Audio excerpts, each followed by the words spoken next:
बदलाव और उतार चढ़ाव जीवन का एक महत्वपूर्ण हिस्सा है। जिंदगी में वैसे कभी नहीं हो सकता जैसा हम चाहते हैं, इसलिए हर परिस्थिति में धैर्य बनाए रखें। दिल्ली की रहने वाली सुनीता नाम की एक लड़की होती है। उसकी उम्र कम से कम 18 से 19 साल के आसपास होती है। वो एक एग्जाम की तैयारी कर रही थी। नियमित रूप से कोचिंग जाया करती थी। लेकिन दोस्तों, जब कुछ दिनों से उसे कोचिंग जाने में कोई व्यवधान, कोई दिक्कत आता है तो कोचिंग नहीं जा पाती। तो अपने कोर्स, उसका जो कोर्स होता है वो पीछे छूट जाता है। कोचिंग में आगे कोर्स निकल जाता है। अब दोस्तों, उस जो कोचिंग में जाया करती थी, जो कोर्स है उसके पीछे छूट जाया करता था, तो अब उसे कवर करना होता है और उसके लिए वह मदद मांगती है। उससे कोचिंग में केमिस्ट्री का साले टीचर, जिसका नाम अमित रॉय होता है दोस्तों। अब ये अमित रॉय से जब वो मदद मांगती है तो अमित रॉय उसे कहता है, ठीक है, तुम घर आ जाना, क्योंकि मैं वहाँ पर तो नहीं पढ़ा सकता हूँ, तुम घर में आ सकते हो, ट्यूशन ले लो और तुम्हारा कोर्स पूरा मैं रिकवर कर दूंगा।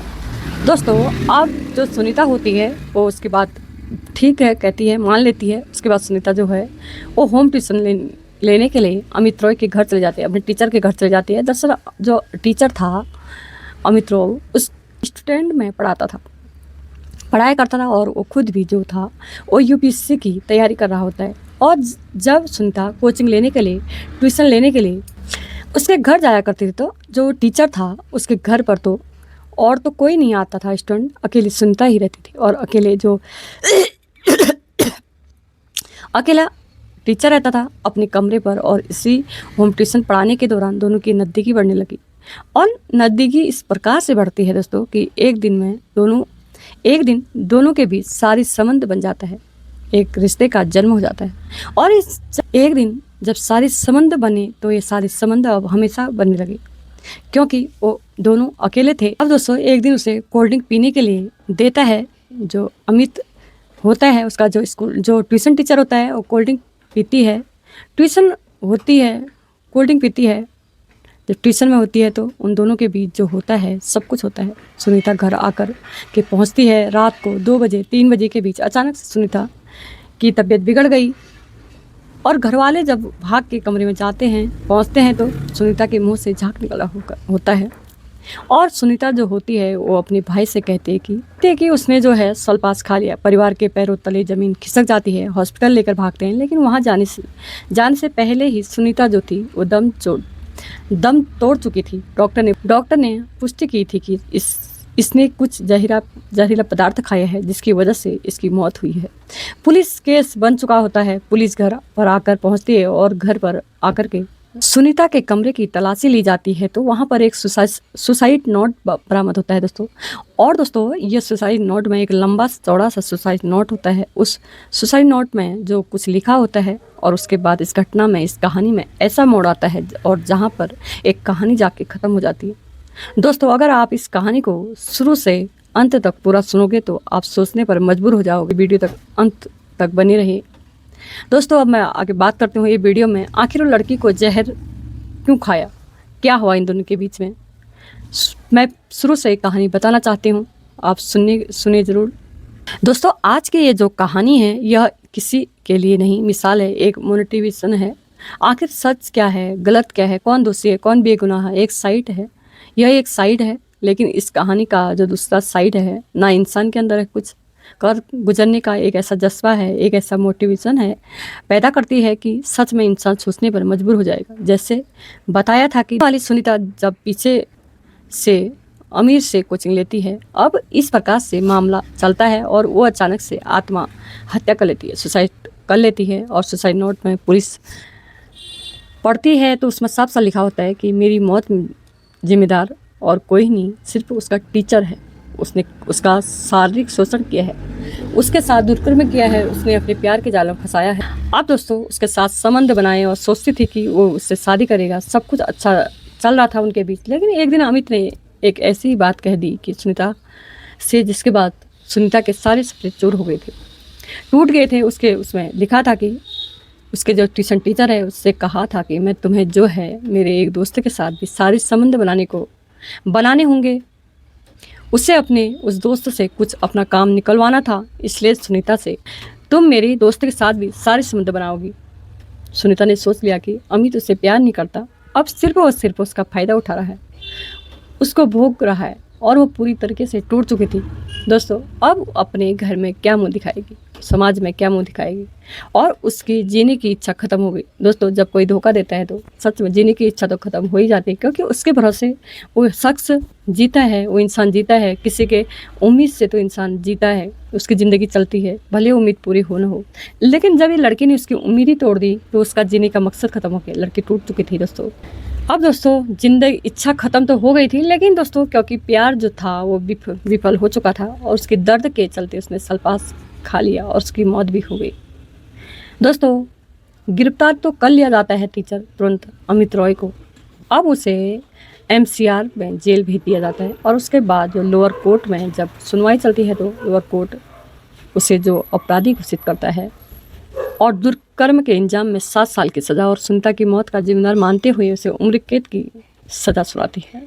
अब दोस्तों उसके बाद अमित को जो तिहाड़ जेल भेज दिया जाता है, स्वाभाविक है कि जेल में रहना पड़ेगा। अब दोस्तों जब कुछ महीने जेल में बीतने के बाद अमित का वहाँ समय नहीं कटता। अब अमित जो है फैसला करता है कि अब UPSC की तैयारी करेगा, जेल में ही रह के पढ़ाई करेगा। वह पढ़ाई करने की सोचता है, जेलर से बात करता है, पढ़ाई की किताबें मांगता है, पढ़ाई करना शुरू कर देता है।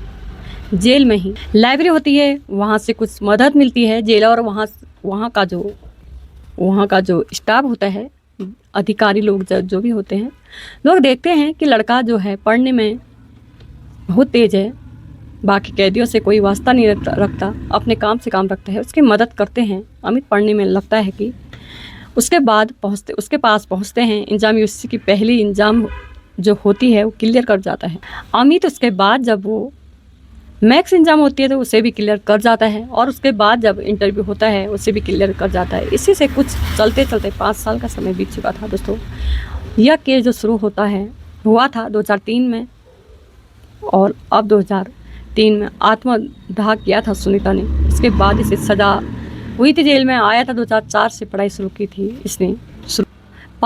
5 साल बीत चुका था और जब रिजल्ट आता है तो हर कोई जिसने भी सुना वो हैरान रह जाता है। अमित जो था ऊंची रैंक में UPSC का एग्जाम क्लियर कर दिया।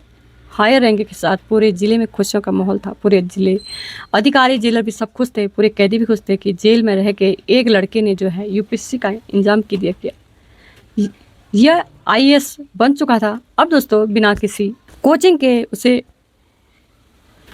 निकाल दिया। लेकिन अब ऐसा होता है कि जब यह सब कुछ हो जाता है तो UPSC क्लियर हो जाता है तो सारे एग्जाम इंटरव्यू सब पास हो जाते हैं। इसके बाद इसकी ट्रेनिंग होती है मंसूरी में। अब सवाल यह था कि ये जेल में जिम था, अब इसकी ट्रेनिंग कैसे होगी। इसके लिए अमित के तरफ से एक हाई कोर्ट में जो इस बार अर्जी लगाई जाती है और अमित की मदद करते हैं दिल्ली पुलिस विभाग और दिल्ली सरकार। इस जेल में अमित का फेवर करती है, अमित का फेवर करती है। हाई कोर्ट में सुनाई शुरू होती है और जब हाई कोर्ट में सुनाई शुरू होती है तो अमित का विरोधी पक्ष जो होता है इस बात का विरोध करता है कि यह एक लड़की की मौत का कातिल है, जिम्मेदार है, उसके साथ दुष्कर्म का आरोपी है और एक दुष्कर्म के आरोपी के साथ रहम नहीं किया जा सकता। जिसने इतना बड़ा संगीन जुर्म किया वो प्रशासनिक अधिकारी बन के न जाने क्या ही करेगा, यह अच्छा इंसान नहीं है।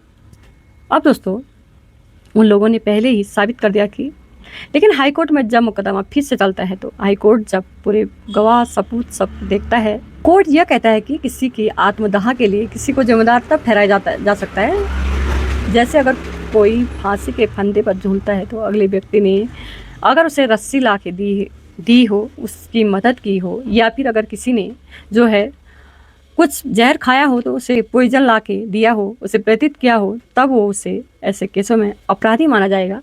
अब दोस्तों और ऐसे कोई सबूत हैं जो अमित के खिलाफ हैं। अब दोस्तों ऐसे कोई सबूत तो मिल नहीं पा रहे थे उसके खिलाफ। अब जो बातें थी सिर्फ लेटर में लिखी हुई बातें थी। अब इसके बाद मामला आता है कि दुष्कर्म क्या किया इसने, इसके साथ दुष्कर्म किया है। तो जब उसके PM हुआ था, पोस्टमार्टम हुआ था सुनीता का, तो उस रिपोर्ट में ऐसा कुछ निकल करके सामने नहीं आया कि उसके साथ दुष्कर्म हुआ था। हालांकि यह पता चलता है कि लड़की जो है इसके संबंध बनते थे और एक बार नहीं कई बार बनते थे और कोर्ट में संज्ञान में आ चुका था कि इन दोनों के ये जो संबंध था ये काफ़ी दिनों से, काफ़ी पहले से था, चलते आ रहा था। अगर ये समस्या होती तो तकलीफ होती तो वो जो कंप्लेंट करती, अपने परिवार में बताती, लेकिन ऐसा कुछ नहीं था और ऐसा कुछ हुआ भी नहीं, अच्छे तरीके से चलता रहता था। और एक दिन अचानक से लड़की ऐसा कदम उठाती है तो और उसे दुष्कर्म का आरोप लगाते हुए जो आत्मदाह कर लेती हैं, तो उसे दुष्कर्म का आरोप जो है वो साबित नहीं हो रहा था अमित के ऊपर। और अमित जो था ये सब हेयरिंग के दौरान 5 साल ऑलरेडी जेल काट चुका था। दिल्ली सरकार की ओर से, जेल प्रशासन की ओर से, पुलिस विभाग की ओर से सिफारिश लगाई जाती है, इसका आचरण जेल में बहुत अच्छा था, इसलिए इसकी सज़ा को माफ़ कर दिया जाता।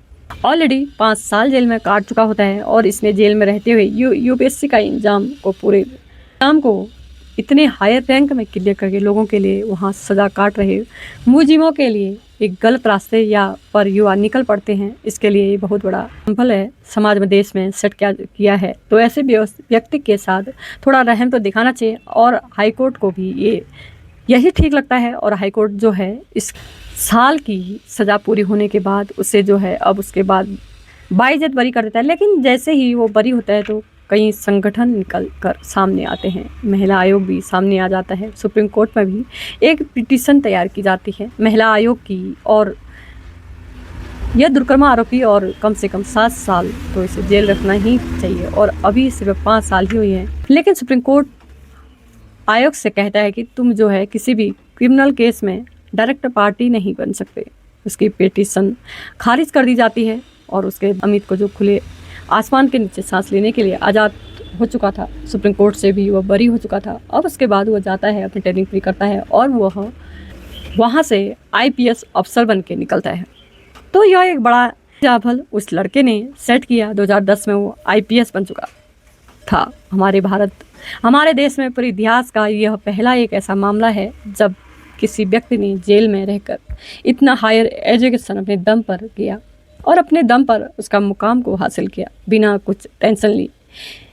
सच में ये एक उदाहरण है उस हर भटके हुए नौजवान के लिए, जेल में रह के उस व्यक्ति के लिए जो कि एक बार जेल जाने के बाद हमेशा के लिए अपराध का रास्ता अपना लेते हैं और फिर से बार सिर्फ अपराध ही करते हैं और अपराधी बन जाते हैं। अपराध करते करते कोर्ट चलता है, सबूत और गवाहों के आधार पर, सबूत और गवाहों के पुख्ता न होने पर की वजह से अमित को छोड़ दिया जाता है। हालांकि उससे आईपीएस क्लियर किया, यह एक अलग विषय है। लेकिन क्या सुनीता को इंसाफ मिला या नहीं मिला? सुनीता ने नादानी में गलत कदम उठा लिया, गुस्से में, डिप्रेशन में जाकर, क्योंकि इससे जो है दुष्कर्म का तो मामला बनता नहीं था, क्योंकि दोनों के बीच में जो कुछ होता था कई महीनों से चलता आ रहा था, दोनों की सहमति से होता था। और जब उसने दोस्तों वाली बात जो कही थी वो भी साबित होती है दोस्तों, उसका भी कोई सबूत नहीं मिल पाता है। इसलिए यह मामला एक सवालिया निशाने पर खड़ा रहता है।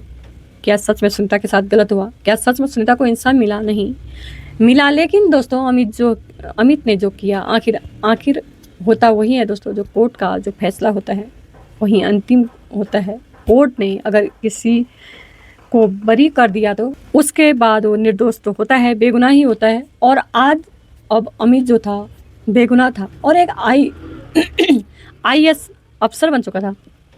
बस दोस्तों ये थी आज की घटना। प्लीज़ वीडियो को लाइक शेयर करना, कमेंट करके बताना दोस्तों आपके कहानी कैसी लगी, स्टोरी कैसी लगी।